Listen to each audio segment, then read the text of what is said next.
Gəlin birinci Şəhriyar sindromu barədə danışaq. Şəhriyar sindromu nədir? Keçmişdə öz əksindən xəyanət görmüş bir insan artıq bütün digər əks cinsə nifrət edir və hər bir növbəti qadını öldürmək istəyir. Niyə görə? Çünki yanıbdır, öz travmasından keçə bilmir. Tanış gəlir, belə insanlar. Cəmiyyətimiz əksəriyyəti belədir. İstər qadınlar, istər kişilər, əgər əvvəlki münasibətləri yaxşı olmayıbsa, gələcək münasibətlərinə onu proyeksiya edirlər və xoşbəxtlik tapa bilmirlər. İkinci sindrom bizdə Şəhrizadə sindromudur.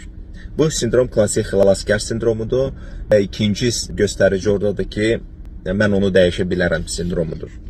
Mənim sevgim onu dəyişəcəkdir, o mənə görə dəyişəcəkdir və bu tipli miflərdir. İnsanlar anlamırlar ki, birincisi heç kimi xilas etmək lazım deyil. İnsan yalnız özü xilas ola bilər və ikincisi heç kim dəyişmir, yalnız öz istəyi ilə dəyişir. Siz onu heç vaxt dəyişdirə bilməzsiniz. Və qadın özünü 1001 dəfə riskə atır. Hər gecə ölüm ehtimalı ilə qarşılaşır və yenidən özündən nəsə uydurur. Bu onun göstərişidir ki, Şəhrizadə çox güman ki, tətikli bağlantı tipindədir.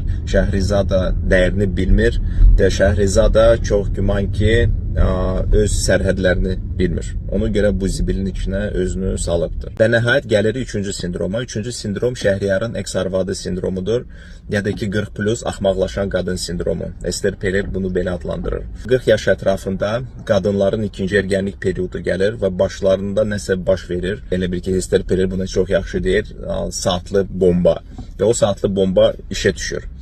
Ona artıq vecinə deyir ki, Şəhriyar mənə bir sultandır, Şəhriyar çox güclü kişidir, pulu var, sarayda yaşayır.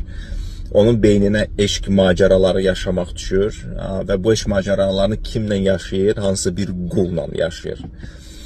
Nə var o hissləri almaq istəyir və öz həyatını məhv edir, Şəhriyarın həyatını məhv edir, ailəsini məhv edir. Yəni ki, bu da klassik 40+ axmaqlaşan qadın sindromudur. Mən bu barədə ətraflı bir video çəkmək istəyirəm. Əgər hansı bir psixoloq varsa, söhbət edərdim.